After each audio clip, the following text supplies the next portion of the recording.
ബാലരാമപുരത്ത് ട്രെയിനിൽ നിന്നും വീണ് ഒരാൾക്ക് പരിക്ക്.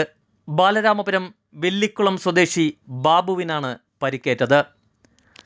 മുൻ റെയിൽവേ ജീവനക്കാരനാണ് ബാബു. റെയിൽവേ ടണലിന് സമീപത്തെത്തിയപ്പോഴായിരുന്നു ബാബു വീണ് കിടക്കുന്നത് കണ്ടത്. തുടർന്ന് നാട്ടുകാർ ബാബുവിനെ ആശുപത്രിയിലെത്തിച്ചു.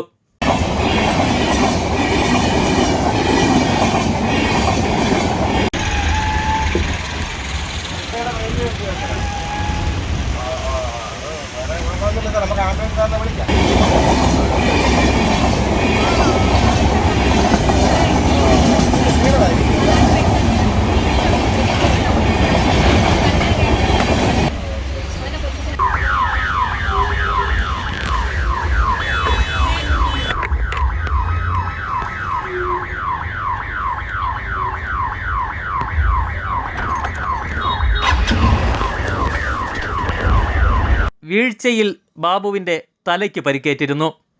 ബാലരാമപുരം പോലീസ് തുടർ നടപടികൾ സ്വീകരിച്ചു വരികയാണ്.